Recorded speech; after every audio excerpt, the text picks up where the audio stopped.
Hammaga salom do'stlar, sizlar bilan Tradeway kanali. Bugungi videorolikimizda biz sizlar bilan Pocket Option sayti interfeysi haqida tanishib chiqamiz. Demak, bundan oldingi videoda registratsiyadan o'tish, verifikatsiyadan o'tish haqida ma'lumot berib o'tgandim. Bugun sizlarga qanaqa nastroyka qilish yonidagi bo'limlari, nimalardan iborat shularni ko'rsatib o'taman. Demak, saytdan yangi registratsiyadan o'tganimizdan keyin bizga xuddi shunaqa oyna ochiladi. Sizlarda boshqacha bo'lishi mumkin. Bundan oldingi videoda ham ko'rsatib o'tgandim. Bu yerda sizlarda liniyada bu qolishi mumkin. Xuddi shunaqa grafika ochilishi mumkin. To'g'ri, bunda analiz qilish qiyin, сделкаga kirish qiyin. O'shaning uchun hozir sizlarga nastroykalarni ko'rsatib o'taman.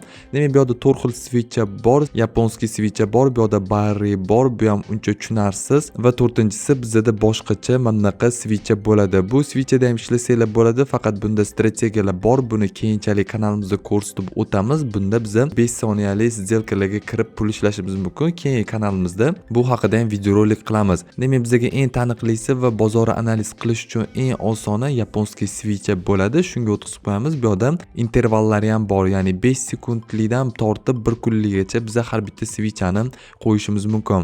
Agar sizlar kattaroq time frame'da сделкаlar ochmoqchi bo'lsangiz, 5 minutlik, 10 minutlik, 15 minutlikga qo'yib time frame'ni bozori kattaroq olib сделкаga kirsanglar bo'ladi. Hozirda bu yerda mana OTC valyutalari turibdi. Xohlasanglar sizlar kriptovalyutada сделкаlar ochishingiz mumkin. OTC nima degani? Bu Pocket Option saytini o'zini birjasi degani. Ya'ni bu birjalar ham xuddi haqiqiy dunyoda olib boriladigan valyutalar bilan bir xil degani. Faqat bilasizlar, valyutalar shanba oddiy kuni ishlamaydi. Bu yerda ko'rishingiz mumkin. Hozir faqat OTClar yoniq, mana haqiqiy valyutalar ochiq, chunki shanba oddiy kuni Markaziy bank dam oladi. O'shaning uchun bu valyuta birjalari ham ishlamaydi. Faqat OTClarda biz сделкаlar ochib pul ishlashimiz mumkin. Demak, kriptovalyuta bor, oddiy valyutalar bor, bu yerda ko'rishingiz mumkin. Oltinlarda, kumushlarda сделкаlar ochsak bo'ladi. Aksiyalar ham bor, indekslar orqali ham biz bemalol сделкаlar ochishimiz mumkin. Izbrinniy bo'limi orqali biz o'zimizga yoqqan valyuta birliklarini izbrinniga olib pulli ishlashimiz mumkin. Kelinglar, hozir mana 92% ligi bor ekan, uzoqroq olamiz. Grafikani xuddi shunaqa qilib olish uchun mana bu yerda qo'shimcha nastroykalari bor. Bu yerda aytib o'tganimdek switchani qo'yishimiz mumkin va interval, ya'ni vaqtni qo'yishimiz mumkin. Biz 1 minutligiga o'tkazib qo'yamiz. Keyingi bo'limi bizda ko'rib turganingizdek yordamchi indikatorlar bo'ladi. Har xil indikatori bor. MACD, o'sma, CCI, RSI, Votex, Zigzag, har xil indikatorlar bor. Bular haqida ham bizning kanalimizda sizlarga video obzor qilib ko'rsatamiz. Buning uchun kanalimizga obuna bo'lib qo'yinglar. Qanaqa nastroyka qilish kerak, bu indikatorlardan qanaqa qilib сделкаlar ochiladi, shular haqida ham keyinchalik sizlarga sekin-sekin video obzor qilib chiqarib boramiz. Demak, keyingi bo'limi bizda kist bo'limi. Bu bo'limdan biz gorizontalni, vertikalni liniyalarni olishimiz mumkin. Xohlasanglar Fibonacci olsanglar bo'ladi. Fibonacci'ni ham ko'pchilik eshitgan. Bu yerdan o'zingizlar nastroyka qilib olishingiz mumkin. O'sha Fibonacci'ni qayerga qo'yish kerak, qaysi maksimum, qaysi minimum shularni ko'rib borsanglar bo'ladi Fibonacci'da. Demak, endi buni udalit qilib boramiz. Keyingisi ham Fibonacci'ni boshqachasi. Bu yerda mana parallelniy kanal olishingiz mumkin. Agar повышающий yoki понижающий trend bo'lsa, shu parallelniy kanaldan sizlar o'zingizlar nastroyka qilib olsanglar bo'ladi. Bu pastga, tepaga, katta, kichigini bemalol qo'yib borishingiz mumkin. Keyingisi mana bu yerda прямоугольник bor. Buni ham sizlar o'zingizlar nastroyka qilib bemalol o'zingizlar qo'yib olishingiz mumkin. Ya'ni faqat mana shu kanal ichida yurayotgan bo'lsa, mana shularni nastroyka qilib olsanglar bo'ladi. Bu bo'lim ham bizga kerak bo'ladi. Keyinchalik сделкаga kirishimiz uchun yordam beradi. Demak, bu yerda 4 ta turbochani ko'rib turibsizlar. Bunda biz bitta emas, 2-3 ta grafikka analiz qilib, 2-3 ta grafiklarda сделкаlar ochishimiz mumkin. 3 ta nuqta orqali mana bunda galchka tursa, biz faqat o'zimiznikini ko'rsatadi. Agar tepada tursa, qolgan odamlar ochayotgan сделкаlarni ham ko'rib borishingiz mumkin. Demak, ko'rib turganingizdek mana bir xilga odamlar tepaga сделка ochyapti, bir xilga odamlar pastga сделка ochyapti. Shularni ko'rib borishingiz mumkin. Buni yaqinroqdan ko'rish uchun 5 sekundlik switchaga o'tamiz va ko'rib turganingizdek qaysi tochkada odamlar qanaqa сделкаlar ochayotganini ko'rib borishingiz mumkin. Qizil pastga, yashil tepaga, $2, 100 rubl shunaqa valyutalarda сделкаlar ochayotgan odamlarni ko'rib borsanglar bo'ladi. Faqat sizlarga buni tavsiya etmayman, bu chalg'itadi. Hozir agar sizlar o'zingizlar analiz qilsanglar, bu tepaga kiribdi, bu pastga kiribdi deb sizlar o'zingizlarni chalg'itib qo'yishingiz mumkin. Demak, bozorni kattalashtirib olamiz. Ko'rib turganingizdek bozor pastga tushib, endi atkat bo'lib sekin tepaga yurib ketish kerak. Demak, balansimizda $289 bor. Hozirlarga bitta ikkita bo'limlarni tushuntirib bergandan keyin AI trading ham qanaqa ishlashini ko'rsatib beraman.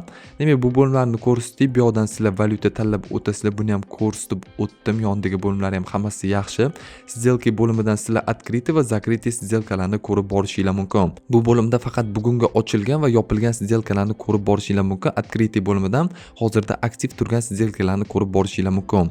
Keyingisi signal signalli bo'limi, bu bo'lim orqali sizlar ko'rib turganinglardek boshqa odamlarni, boshqa treyderlarni signalini kopirovka qilishinglar mumkin.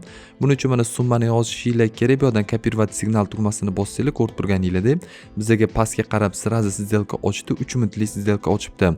Demak, сделка tugashiga 2 minut 36 soniya qoldi. Xuddi shu tariqa kopirovat signal tugmasini bosib sizlar сделкani kopirovat qilib olishinglar mumkin. Bu mana pastga сделка ochgan, bu tepaga сделка ochgan. O'zingizlarga ma'qulini bemalol kopirovka qilib olsanglar bo'ladi signalli bo'limidan. Demak, keyingi bo'limi bizda mana statsionarniy торговля bo'limi. Bu bo'lim orqali sizlar shu oy yoki shu hafta eng ko'p pribel qilgan, eng ko'p savdo qilgan odamlarning profilini ko'rib borsanglar bo'ladi. Demak, bu yerda ustiga bir marta bosasizlar, bu yerda polniy statistikasini ham chiqarib beradi. Bemalol ko'rib o'zingizlar ham treyderlarning statistikasidan xabardor bo'lsanglar bo'ladi. Express сделки bunda sizlar 3 ta 4 ta valyutniy paralarda bittada сделка ochishinglar mumkin. Demak, keyingisi отложение сделки bo'limi. Bu bo'limdan sizlar qaysidir vaqtga kelganda pastga yoki tepaga сделка ochishni belgilashinglar mumkin yoki aktiv narxi qaysidir narxga kelganda pastga yoki tepaga сделка ochib qo'yishinglar mumkin. 1 daqiqalik, 2 daqiqalik buni bemalol o'zingizlar настройка qilsanglar bo'ladi. Горячий klavish bo'limidan sizlar горячий klaviaturani ko'rib borishinglar mumkin. Shift plus W ni bossangiz tepaga qarab сделка ochadi. Shift plus S bossangiz pastga, D ni bossangiz pul qo'shadi, A ni bossangiz pulimizni ayiradi. Shift tab bossangiz keyingi, ya'ni izbiriniga olib qo'ygan keyingi valyutniy paramizga o'tadi. Demak, shularning настройкасini ko'rib borsanglar bo'ladi yoki o'zingizlar ham bemalol отключить горячий klavish tugmasini bosib отключить qilib yoki o'zingizlar boshqa настройкаlar qo'yib olishinglar mumkin. Demak, bo'limlarni ko'rsatib o'tdim. Ko'rib turganinglardek biz hozir kopirovka qilgan сделкamiz yaxshi ketyapti. Ko'rib turganinglardek bu yerda сделкаga kirgan bo'lsak, уже bozor anchagina pastga tushib ketgan. сделкamiz yopilishiga 55 soniya qoldi va bizga plus 92 sent balansimizga qo'shimcha tariqasida olib keladi. Agar 10 dollar bilan kirganimizda 9 dollar 20 sent biz plus olishimiz mumkin edi. Ko'rib turganinglardek, xuddi shu tariqa xohlasangiz signalli bo'limidan kopirovka qilsanglar ham bo'ladi, lekin har doim ham plusli bermaydi. Endi sizlarga mana bu AI tradingga ko'rsatib o'taman. Buning uchun signal bo'limini yopib olamiz. Bu yerdan AI trading tugmasini bossak, bizga avtomatik сделка ochib beradi. 10 soniyalik сделка tepaga qarab ochib o'rgandi, lekin ko'rib turganinglardek bozor pastga qarab yurib ketdi. Xuddi shu tariqa bu avtomatik sun'iy intellekt bizga analiz qilib сделка ochib beradi. Ko'rib turganinglarda yana tepaga ochib berdi, yana bitta biz bosgandik va bozor pastga qarab tushib ketdi. Bu safar 15 soniyalik bizga сделка ochib bergan ekan. Xuddi shu tariqa sun'iy intellekt orqali ham sizlar pul ishlasanglar bo'ladi, lekin bunda ham har doim ham plus bo'lavermaydi, har doim ham minus bo'lavermaydi. Eng yaxshisi sizlarga o'zingizlar analiz qilishinglarni tavsiya etaman. Ko'rib turganinglarda bizga ikkinchi сделкасы foydaga bo'ldi. Kelinglar uchinchi сделкасini ham ko'ramiz. Bu safar bizga 10 soniyalik сделка ochib bergan ekan va bu сделкасы bizga yana minusga yopildi degandim, lekin ko'rib turganinglardek plusga yopildi, pastga qarab сделка ochgan ekan. Bizlarni boya ochgan 2 daqiqalik kopirovka qilgan сделкamiz ham bizga plusga yopildi. Ko'rib turganinglardek signal kopirovka qilib biza yoki bu yerdan sun'iy intellekt ochib bergan сделкаlar orqali pul ishladik. Закрытие bo'limiga kirsak bitta minus bo'ldi, ikkitasi bizga plusga yopildi. Bu yerda ko'rib turganinglardek tepaga qarab сделка ochgan ekanmiz va bozor bizga tepaga qarab yopilib berdi. Bu yerda statistikalarni o'zingizlar ko'rib borishinglar mumkin.